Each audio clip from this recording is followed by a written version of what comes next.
Hey, we are live. Welcome everybody. Edu Ribeiro here, and 27 January 2021. Today we're gonna have a great drummer here. One of my first drummers that I think in my head when I wake up and I'm thinking about drums. But first, I will play something for you.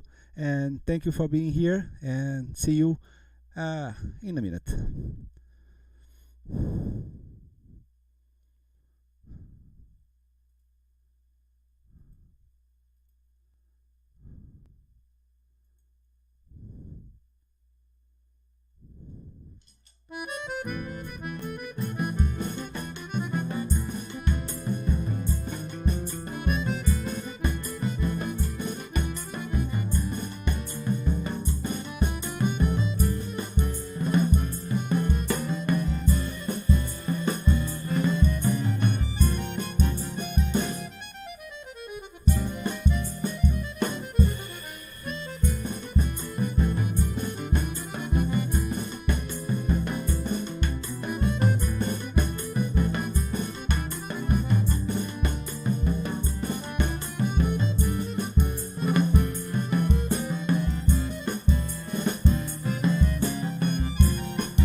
So thank you for being here, everybody.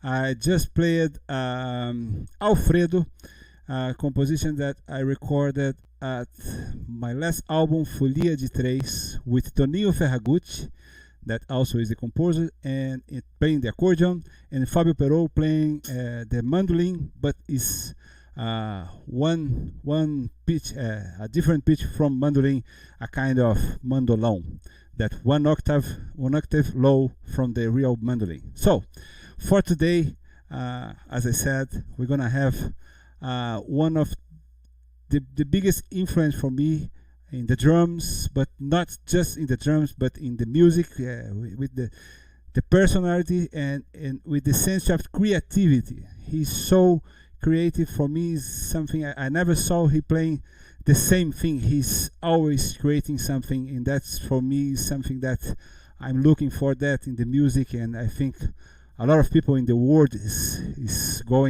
looking for to have that. So please clap your hands to the great Jeff Ballard here. Hey, Edu. Hey, Jeff. Oh, man. Oh, man. Nice to see you, man, and nice to hear you. Oh, man. I've been watching some of the other broadcasts that you've done, and every time you're playing something out front, and you're not reading any music. It's just from memory, right? I mean, how big is that head?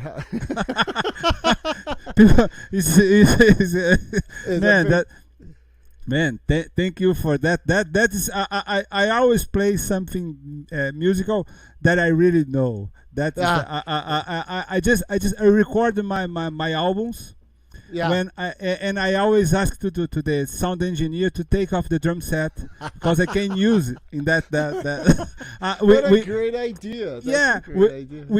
We didn't use a metronome. We didn't use anything as that. But I try to take the drum set, and sometimes I record a fake click yeah. for me. Yeah, when we have some drum solo or something like that. Oh yeah, keep your play. Well, man, I mean, you had the retard at the end of this tune, man. It was just, I mean, to have all these nuance that I mean, you're playing, you know, this all the parts, and it's just like you were just ready to record it. You know, it's like, I don't know how old some of these recordings are, but every single time it's it's perfect. No, But very well done. Oh, thank you so much. But that's the reason. It's always a recording that is from my albums. I just asked to the engineer, and please take off the drums, and I have to redo that sometimes. That's a neat idea. Yeah, you can music -1. I'm faking myself. but Jeff, man, I have to say you that it's serious that always that all the times that I saw you playing, you are so creativing. That's the right word. Creativing is doing something creative. Is creating something different and reacting with the band. Of course, everybody does that, but it's something that for me there is no any minute, any time that you are not concentrated on that and you are not playing music, man. That's Right. amazing. That's the best space. No, it's the best place. It's like constant food, you know, or you know, stimulus or fuel or inspiration. I mean, I you know, it's, if I think of what to play, if I think of what I'm going to play or what to play before I play it, it's kind of like I'll smell something. I'll be suspicious of it. You know, I'll smell a rat. You know, so I'd rather what do you find is a good place to come from for me, for sure. You know, it's you find it, then you can play it, instead of, okay, I'm going to, or I plan to do. I mean, you have no idea what's going to happen. You know. Yeah, so. man. But that is something so. I don't know if that's the real word, but is you have the courage? Is that the word? It's something that you are going to the dark room, and you are going to that, and you say, what do you have here? Oh, okay, that's nice. But but then you have total trust too. I mean, just like us, like we're just going. We have no idea in a sense. Yeah. You have some idea, some questions maybe, but I mean, first, English is not your first language, and man, you're dealing, you're communicating very clearly on a subtle level, on a great level. So that's super courageous, dealing with improvisation full on. Yeah, yeah.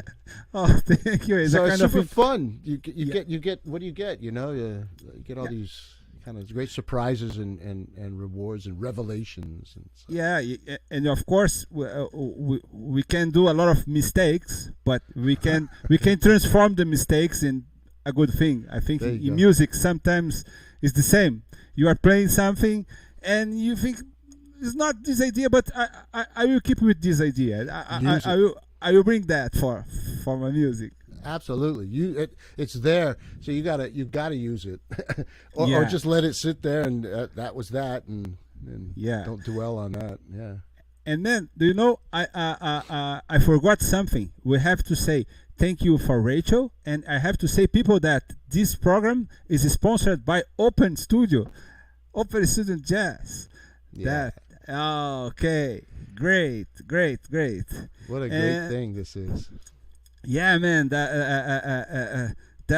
course, that things that they have is amazing. That is something different for I don't know how old are you, and I don't want to ask you in front of people, but that's all right. In my generation, I'm 46. I did that 2 weeks ago. But in my generation, we never can imagine that you can work on music and learn something by internet, because we didn't have the computer first. That's crazy. That's right. No, I mean learning or access, right? Access to so much. It's got its fantastic, amazing side, and it has its dangers and its problems too. I mean, I'm old. I'm about 10, 11 years older than you, man. So, hearing like, oh, there's a Miles Davis record with Wayne's first, not a record, a video with Wayne's first gig. I mean, that's, wow, how in the world can I find that? And then there's this big effort or this big hope that I'll be able to find it one day.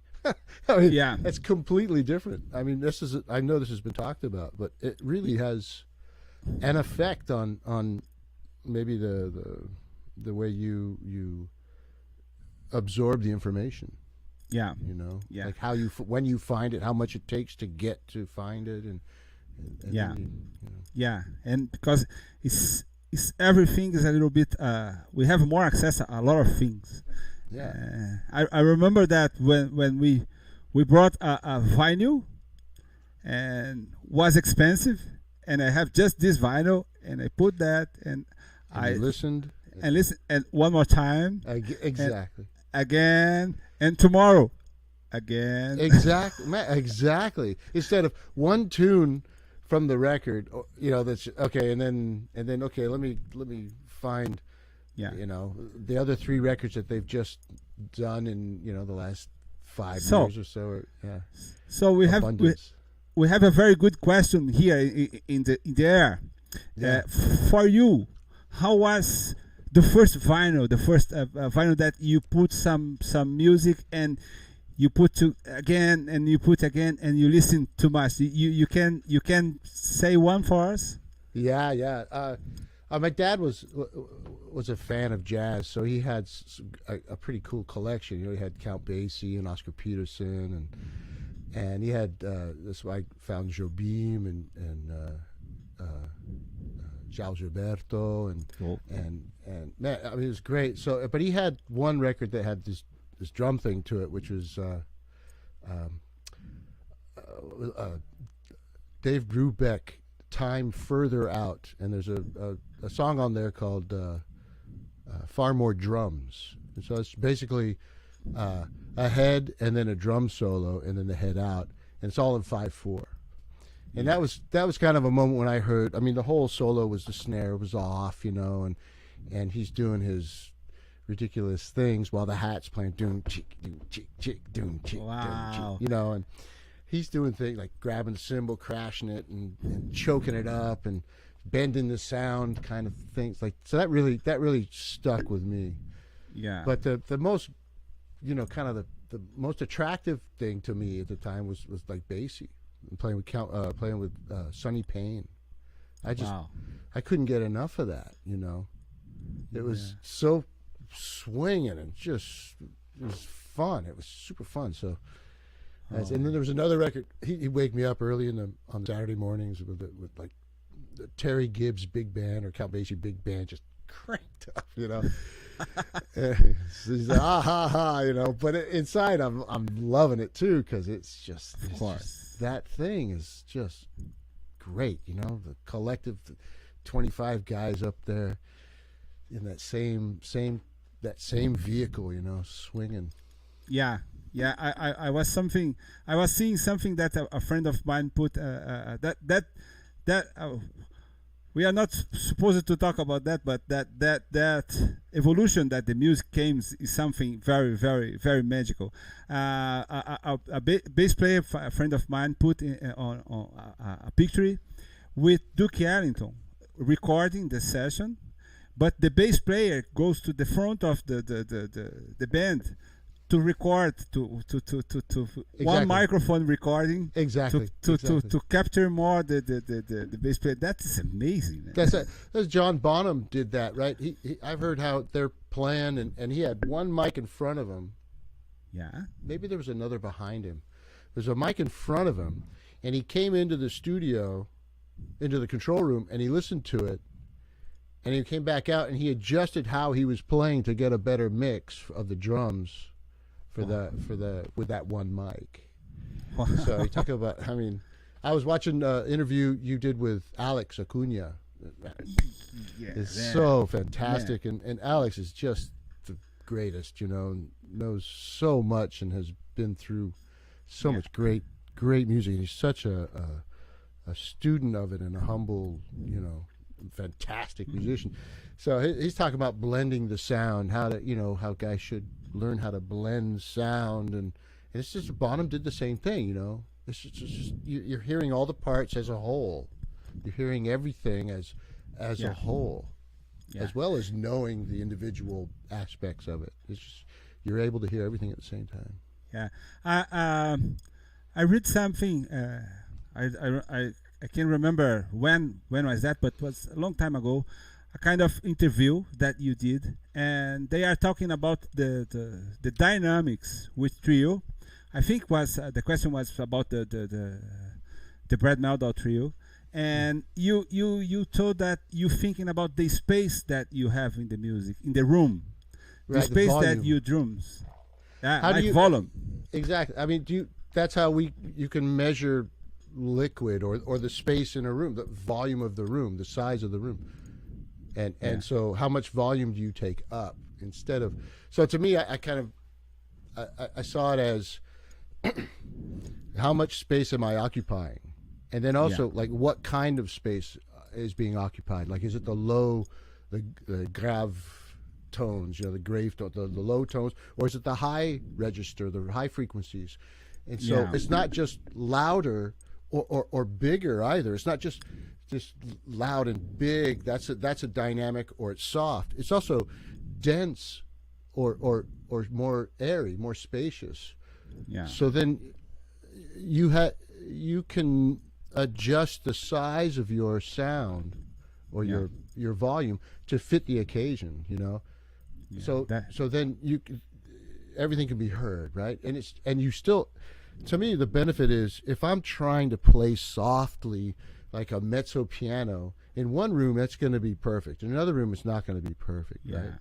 So I'm constantly trying to hold back if we're going to say trying to play soft, no? So instead of trying to play like hold back, it's still a complete stroke. It's just a smaller full stroke. Yeah.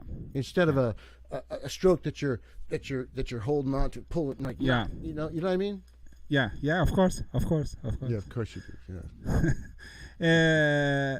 Jeff, I have some questions about some questions about your life, but I'm so excited, and I'm so excited to ask you if you can play something for us to see your play, man. Because that's something that if you want, play anything that you want, just to hear your sound a little, if you don't mind that. I can't.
I don't know. Wow, man! Wow, killing man. I can hear all the melodies. Man, great. It's kind of what you follow, you know.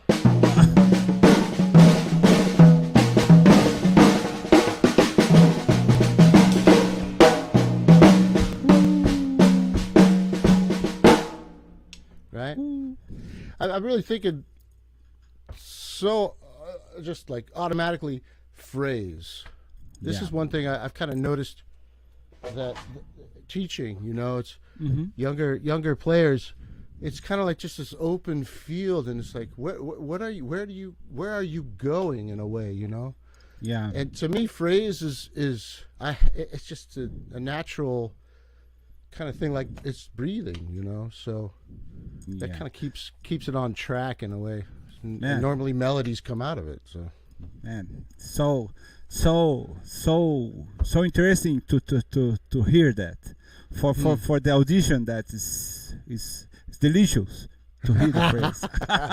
It's tasty. Yeah, I love it. Man, we have a lot of questions here, but first of that, I have to ask something for you.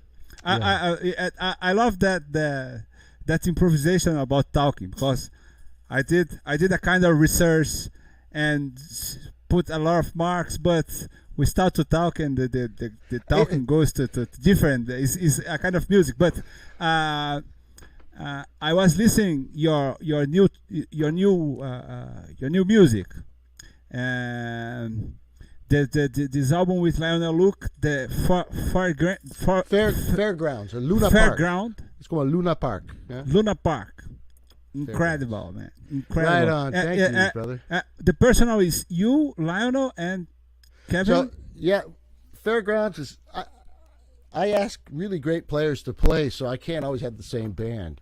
So I had the idea to have a band name, and a friend of mine says, "Why don't you call it Luna Park?" And I thought, well, yeah, right on. Fairgrounds. It's called Fairgrounds. So it's kind of the main band, because there's been several different bands, right? So this band that's on the record is Kevin Hayes on piano, Lionel Lueke on guitar, and myself and Reed Anderson on electronics. He was playing computerized things that he had spent, I don't know, maybe like 6-7 years putting together, building something, and so he could play it on the fly. So like, if there was a tune, he would have the tune in there, and he'd have it where he could cut it up in any way he wanted and do anything he wanted to it. So he could play with us in real time, or So, and the whole idea of this band was that there really was no repertoire. We had maybe like 4 or 5 tunes that I wanted to touch on, and then the rest was open, like just that. Like you talk about this freedom, and and to me it was because I've been playing with Brad's trio, and the tunes at that time. There's some heady tunes, there's like really kind of intricate things, and other things I was doing with other groups was there was a lot of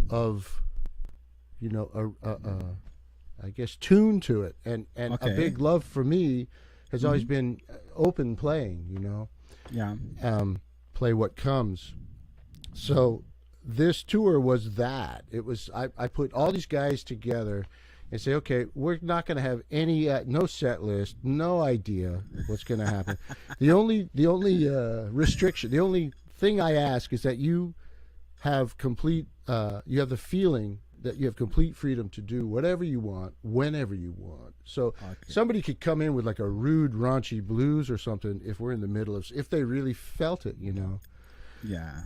And Edu, let me tell you, at the end of this, we did 18 gigs. I brought, there was Pete Rendy was also in the band, but he's an incredible recording engineer, incredible, and a great pianist, great musician. So I brought him, got the recording equipment, and took the whole thing on the road, man, and just like just guerrillaed that thing. And we recorded. I had like 35 hours of music from this tour of a church in Dublin, or a bar in up in Holland, some small town, and every set, the drum sets are different. I had a real like a real beat up kit, so it was real like all funky stuff, or we played groovy funky stuff, and so there's no bassist, but Lionel's playing sometimes an octave down, or Reed might play something in there, and it's it goes from very meditative to wacky, crazy stuff. So the whole thing was like, okay, whatever comes. And at the end of this tour, I had the most unexpected, incredible gift of feeling like I don't give a blankety blank what anybody thinks. I don't care. I had no idea, I had no idea this was coming, but this real true feeling of we're doing the best we can. We're reaching down as deep as possible, to like you always do. We all are doing that. Yeah. And but this is with without any kind of preconception or expectation. So let's just find what happens.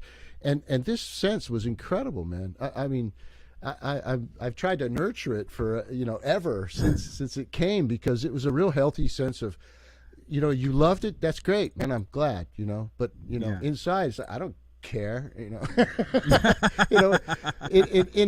a good way, let's say. Yeah. I know. It's funny. So then, right after this tour of like Total Freedom, I mean, stuff was, 3 different keys going on, all these different tempos, just madness, and I loved it. It's just, that was some of the best stuff, actually. Wow. And the idea for the record was to carve out and kind of try to be a high-end producer and make tunes out of this stuff, and I failed miserably. But there was enough great stuff on there to make a record, so I put that together very quickly. The record is amazing. I love it. Well, thanks, it's great, man. great music, man. Great. Just a little last thing I want to say is, after the tour, I started up with Brad, and I remember feeling it's like one of the first tunes we played. We just a hit, and we did "We See," which is bop boo boo be da boo boo boo da ba boo dee. It's a monk tune, right? And it's just straight ahead. So Brad says, "Why don't you, Larry, play you guys play a chorus up front, walking." So boom, we're walking, and I'm thinking, I'm back. I'm in this thing of, well, now I'm playing something that's a role. Yeah. A part. Yeah.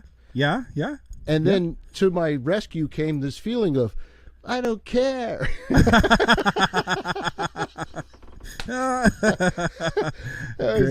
It was great because it's all good. yeah. It's all good every time. Hey, corny but true. Jeff, we have a lot of. I want to stay talking a lot, but we have a lot of questions and comments here. We have to talk with the viewers. I will reading and sometimes we put. I see some friends there, Danny. Yeah. That's great to see you, brother. Yeah, I haven't been looking too much, but. Mateus Ramos says hello, and Ignacio Love Roca, Bona Noite de Barcelona. Wow. De Barcelona, sure. Yeah, and Flotan Jazz Emmanuel, greetings from Berlin. Oh yeah, Emmanuel, Manny, yes sir. Hey Manny. Yeah. Chris Fabric, very nice. Paulo Almeida, drummer. He's a drummer yes. from, you know him? Firenze. Oh no, sorry. That's different Paulo. Paulo is a Brazilian drummer that lives in Basel. Very good one, man. You have to know him. Oh, I know, of course. You know him? Yeah. Watching from Basel. Abraço pro Paulo. Alessandro Busardo, hello from Italy, Busnardo. I'm sorry about the names. Hey, greeting from Albus, greeting from Switzerland. Terry Vermont, watching from Minnesota. Thanks for sharing this, a great break in my teaching day. Big fan of your music. Thank you, Terry. Thank you, Terry. Elchin. I see Elchin. I got this from Elchin, man. Wow. What is this? Elchin Sirenov. He's a great pianist. From Azerbaijan. And we played a couple of gigs, and he came up with this incredibly beautiful drum. Man, that sounds great. It's got a real skin and then a plastic side. Okay. Wow, it's amazing. That is the drum that you use when you play that different kit. No, I don't. I have a few that I use, but it's always different actually. It kind of depends on what I'm. It's like I get a collection of a few drums that go well together. So sometimes it's purple sounding, sometimes it's dark blue, sometimes it's light blue. So it's whatever's at hand.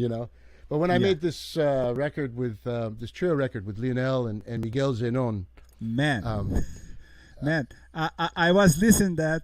And I said, who is another percussion player that's playing? Because there's a lot of people playing. That's not just one drummer. Man, it's amazing, man. It was such a cool. I got this drum from Colombia, this big bombo, Yeah. And I was using it, but one time I put it on the ground, and it has this rope that you can hang and you can play it like from standing. And I wrapped this ceramic set of bongos from Morocco in around that rope, and they kind of just sat on the side. And oh my God, it's a little drum set. I saw little tom-toms there. So then I just got a few snare drum stands or bass, like drum cases, and I just put satellites of different kinds of drums. And I have quite a few hand percussion things, and even though I can't play them well at all, I find something in them, No, I mean, really, I don't. You are discovering.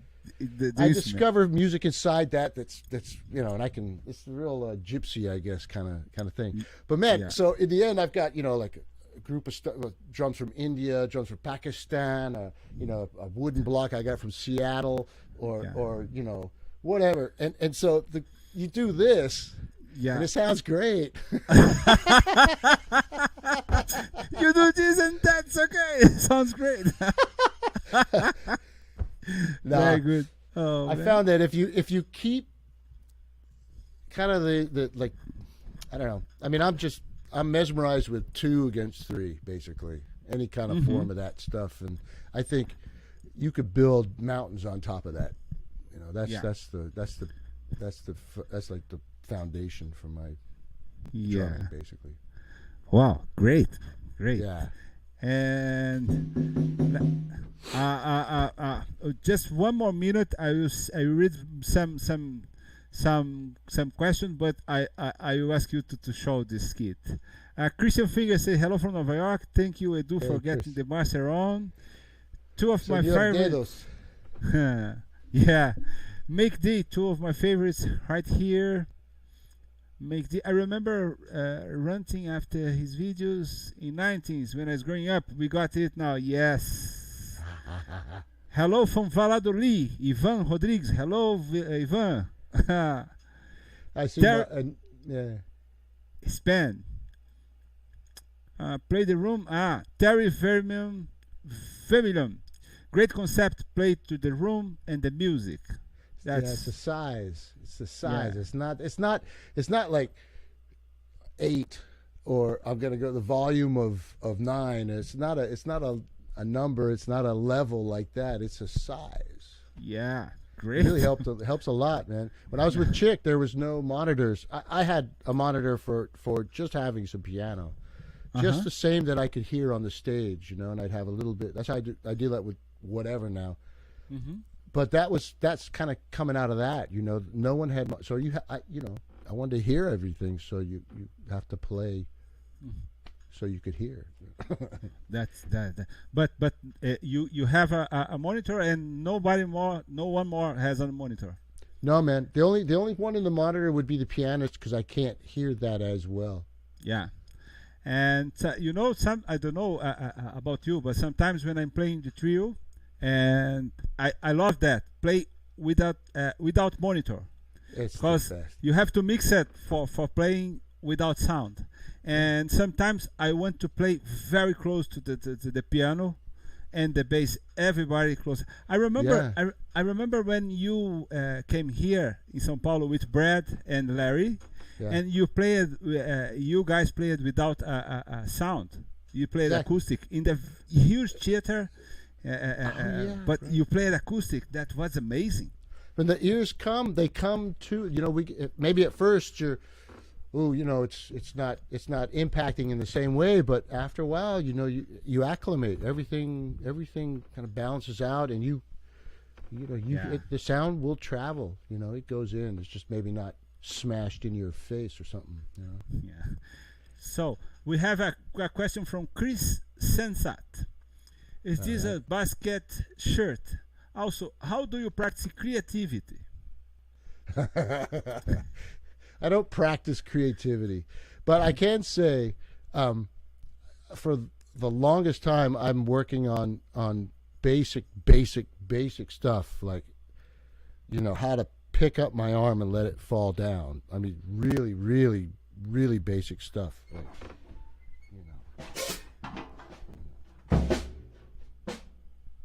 these are triplets.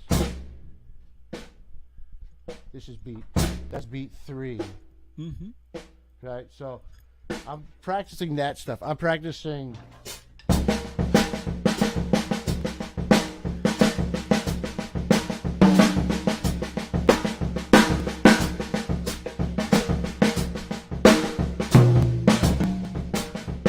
So I'm practicing 2 against 3. I'm playing eighth notes in groups of 3, and I'm practicing how this particular thing. I start with my bass drum, I start. Next one is left hand, next one's right hand, and I'm just ingraining movement. This is another. I was watching you with Kiko as well, and his talk about movement and things. Really, man, he was.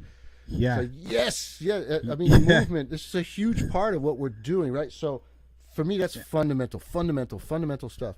And then after a while, okay, let me just blow solo, and playing like that is part of kind of the time spent on the drums, and that's just getting the I guess the fluidity going, the creative juices flowing, you could say.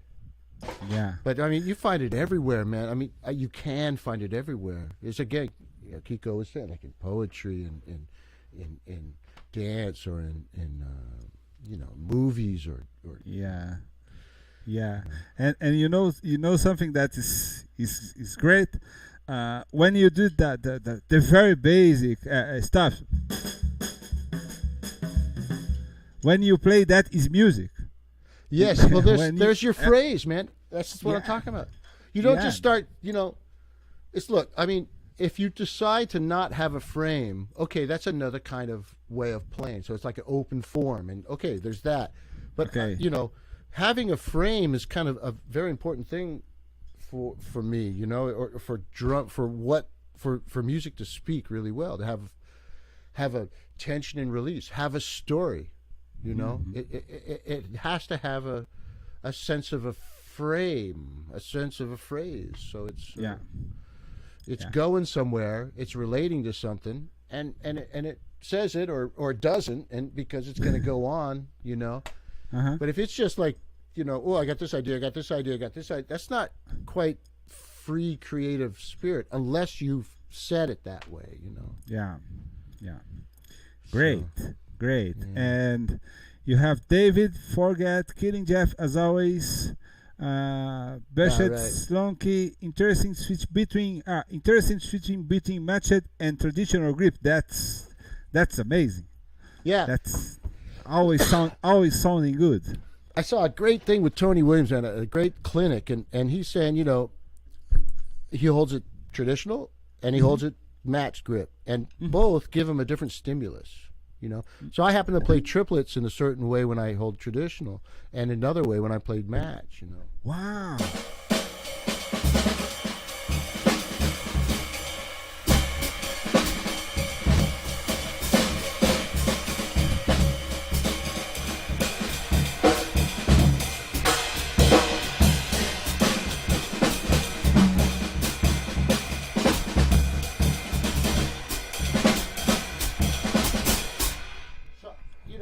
You can do it either way, but for me, it lays a certain way when I'm holding it this way, and it lays another way, and I've got a different, I don't know, maybe different accent to it or something, and we have different sounds that we can achieve, of course, holding it in different ways. So that stimulates another different thing stimulus.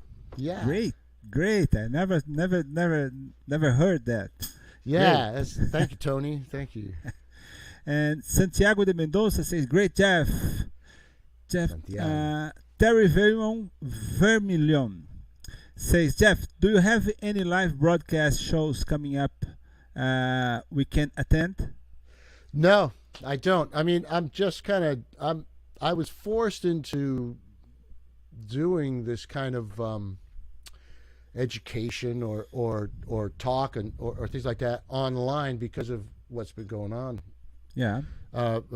So I've been teaching last few years in Basel, actually, in a very great school, and so in order to keep teaching, I had to teach online, and I found some great things about it, and also not so great. But so I'm more interested. I was just talking with Rachel a little bit about what you guys are doing there, and so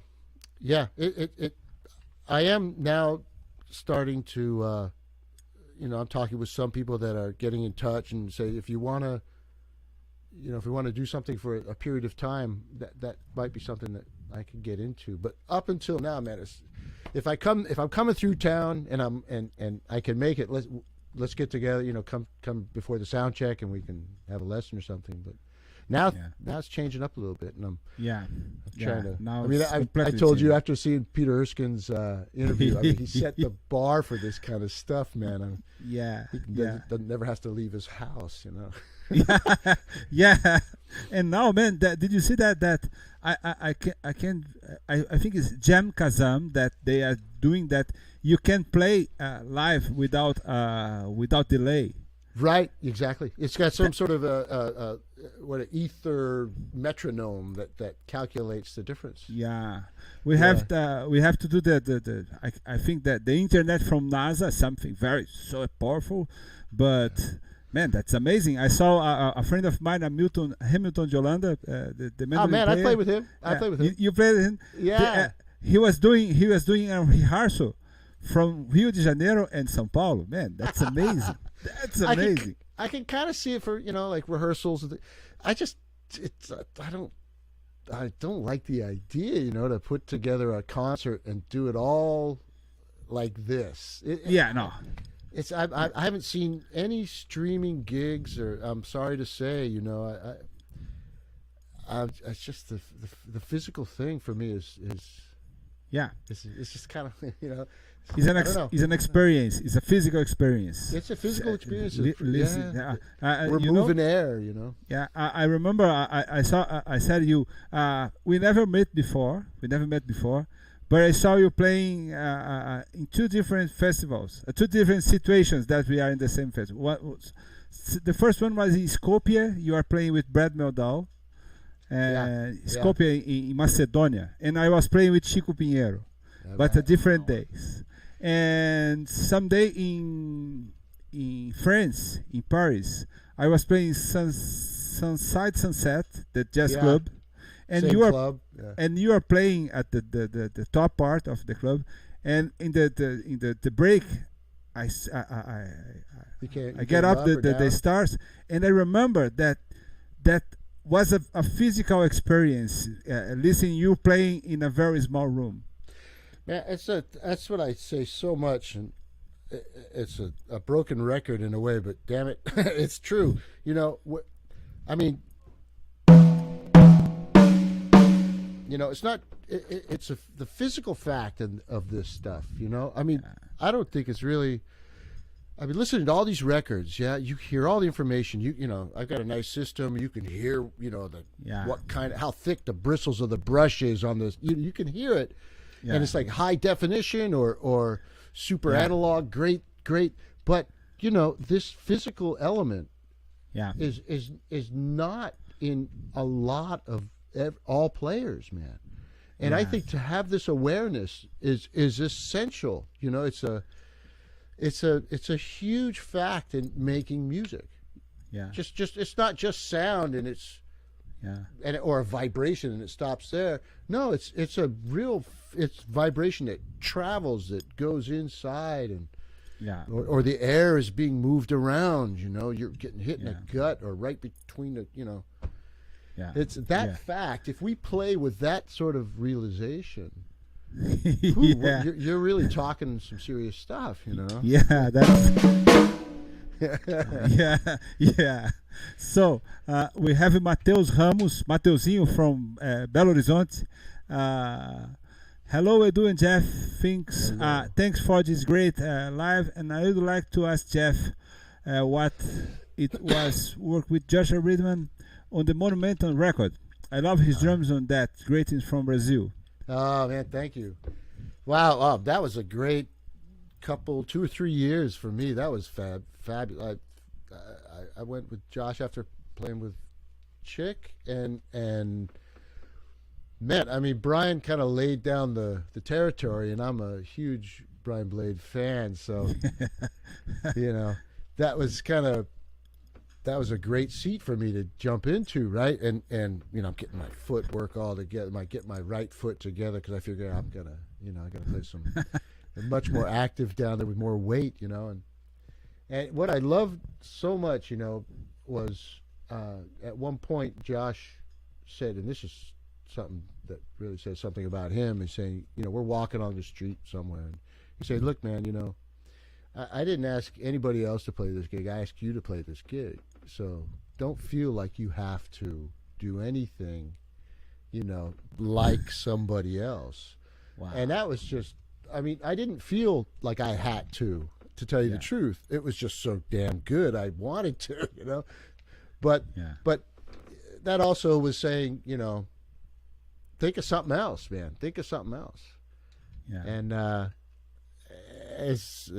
so that's like a funky thing that had a real true spirit of jazz in that, the parameters of the parts, the beats that I'm playing were really wide open, like playing like some,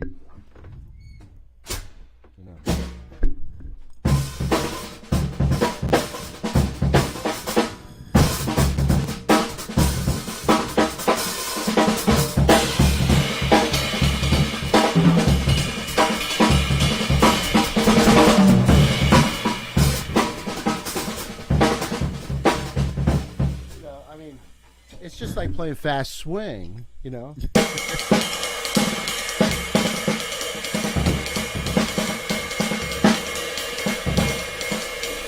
But it's just kind of different weight factors at play, Man, great, man. Amazing sound, man. Oh, thanks. Wow. These are great drums. These are old Camcos. Yeah, that's the same Camco that you have for a long time. Man, since 1987, been using these guys, Well, it's the same one that we record a lot of things. A lot, but there's another one that I have in New York that it's the same year, same mark, and same sizes and everything. But I have an 18 also, which I used when I was playing with Chick's band. Great, man. Great. Yeah. And for a while, go ahead, go for it. Oh, sorry. No, go for it. Then your friends say I was inspiring Ballard. That's my man. That's my brother. Chrome Ward maybe has some problem with his channel, but for me, it's in the both channel. Do you prefer playing without monitors, Mike? No, it's not really the preference. It's I like to have the monitor so I can hear the piano if I need to. It depends on the situation, of course. Okay. I'm not like strict about it, saying if we're outdoors and I can't hear the soloist, I'm going to say put some saxophone in the monitor. Please. Please. Let me be part of this. Yeah. I want to hear this guy too. we're exactly right. We're playing together, right? So. Alessandro Busnardo says a question for Jeffs. True that when you was playing, you felt your internal beat on the end of beat. I think you can read that better than me. Well, he's talking about the end of the beat, the upbeats, right? Okay. Right? He's saying, true that when you're playing, you feel your internal beat on the end of the beat, and to have a good groove, most intense. Or do you have any other secrets to advise? Hey, ciao from Italia. Cool. No, man. So 4 on the floor. I'll overplay the 4 on the floor.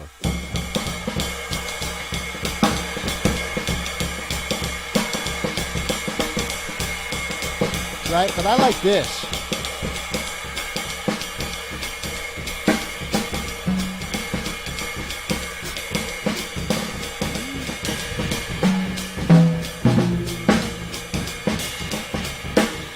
I kind of got that from Duck, from Donald Bailey, one of my heroes. Wow. He's just he was a very unique player, man. That's a special bird, that guy was.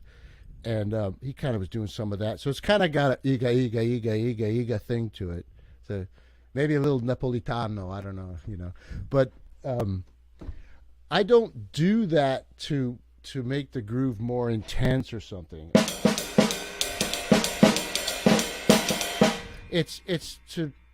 It's there when I think it needs it. Why play an upbeat? Because the beat needs it. Why go ding ding ding ding ding ding ding ding ding? I mean, just to do that is not swing, everybody. I'm sure most of you know that, but this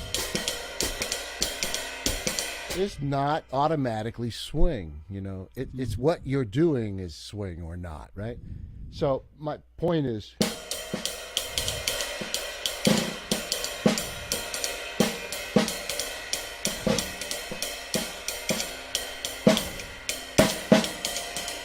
you know, it needs it or it doesn't. It's your call. So Yeah. upbeats, downbeats, they're important. What you do with them? Too many, too little. Yeah. You know, if I could say one thing, man, think of your pulse as some center place. It's like everything's working. I mean, this is why I think about why it's important to know the feeling of having your feet involved in keeping time as well as your hand. It's not just that it's 4 on the floor with your bass drum. It's that you're keeping time with your 4 limbs. Yeah. And they all kind of meet in the center here. Yeah. And then I remember having I played with I got a chance to play with Ray Charles for a few years, you know. Uh-huh. And back then, man, forever, my beat was coming through the tip of the stick in my right hand. That was my time. And that's like this, you know. And I'm trying to be, you know, the groove and all this time playing all kinds of stuff and it was always that. And then I had a chance when I moved to New York and I had a chance to play with Lou Donaldson and he was insisting that I play 4 on the floor. And it was terrible. I was dying there. It was horrible. So after the tour, I, you know, crashed course and I'm in my room and I go bong bong bong bong, you know, like try to force the issue. And after a while, you know, okay, I back it down and my sense of time became this more total thing rather than, you know, this abstract mathematic or subdivided kind of. It's not that, man. It's not that. It's a very active, organic. You know, it's always adjusting all the time. So I'll tell you, if you guys want to think about what time is, read the liner notes to Charles Mingus's Black Saint and the Sinner Lady. He talks about time. He talks about Elvin and he talks about Danny Richmond and how they play time and keep the beat. Check that out. That is some high talk. I will check that. Yes, sir. Great. Eric Nedmons loved the fun drumming. Juan, question for both. What music are you listening the most recently? What am I listening to? I'm listening to some music from Benin. I'm really listening to this beat that my brother Lionel told me about. And it's called Zinli, and it's the King's music, and it's basically it's in 6/4, and it's got this 1 2 3 4 5 6 1 2 3 4 6 1 2 3 4 5 6. Wow. Yeah, so deep, man. I've been spending some months dealing with this stuff, and that's why I'm not feeling super flowing with everything else because I've just been like trying to absorb this stuff. It's really, I've been listening to that, but no, it's not really one thing or another. Sometimes I'm finding some old records that I've not listened to in a while, but I've got a big shuffle going on, or I'm always lately. Let's say Bob Marley's Survival. That's just a badass record, man. Whew. Oh, Zimbabwe is kind of like that's in the house. That's heavy rotation. And the Beatles. We're always listening to the Beatles because my boy Arturo, he's a huge Beatles fan. So and he just learned "Let It Be" on the guitar since. Yeah, man. But not that. No, they repeat this verse. Yeah. Great, man. Great. Yeah.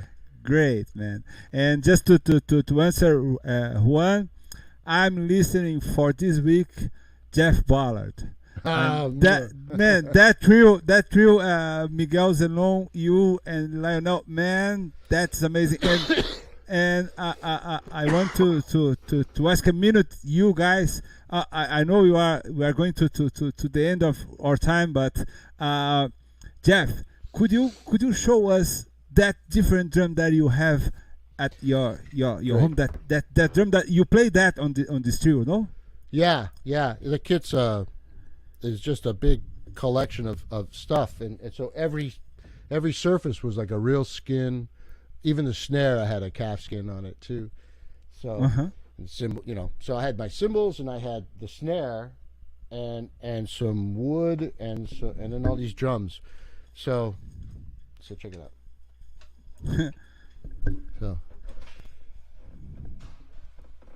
So you see, I got like a lot of stuff, right? Wow, man, that's. One day let's see. Look that! Wow. So, can you? Is it light enough?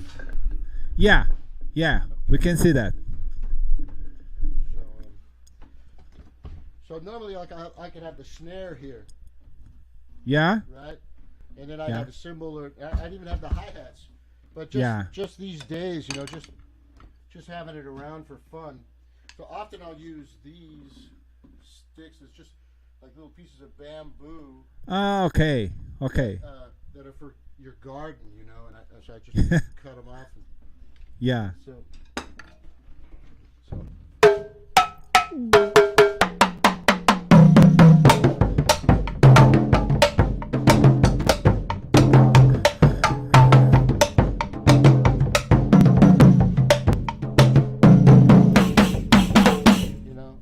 Wow.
Man.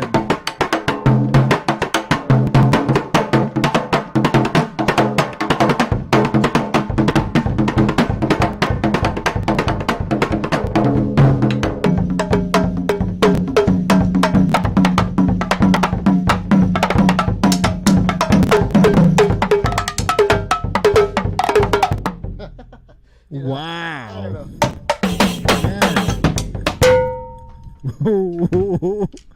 Yeah. Man, Jeff, that is amazing, man. That sounds really good. It's unique. It's pretty inspiring. It's really inspiring, because I don't know. I mean, like I said, I'm just kind of spazzing out here, but if I stay close to 1, 2, 3, 4.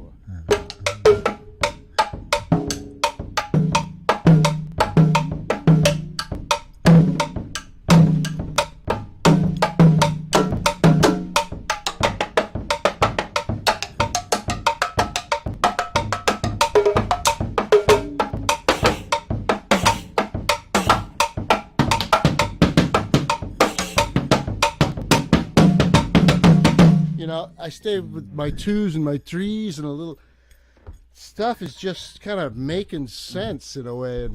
Man, that is so tasty. That is wonderful, man.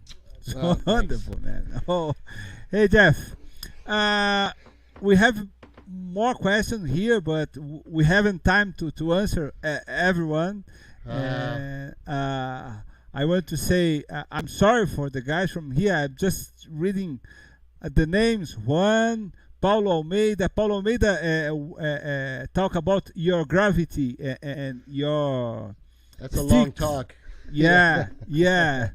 And Eric Muxiga, Laurent Bernox, Paul Love, Fernando Baggio. Thank you, brother. Nina Paradiso, Abe That's Berlin. my wife. Ah, Nina Paradis is your wife. Yes, sir. Uh, she's American. Is she American? Italiana. Ciao, Nina. Ciao. Italiana. Ciao, Bella. She's got my basket. She gave me the shirt, so talking about that. Great. Asher Berlin, Tony Claret. So, guys, thank you for being here. And first of all, Jeff, I will give you the words to say bye for the people, please, for the guys from here. Oh, thank you, thanks everybody for being here. This is I have no idea who's out there, and I'm very thankful that you're there, and you play with your heart and die happy. There you go. Wow, man, thank you so much for being here. It was an honor for me. An honor for me to have you.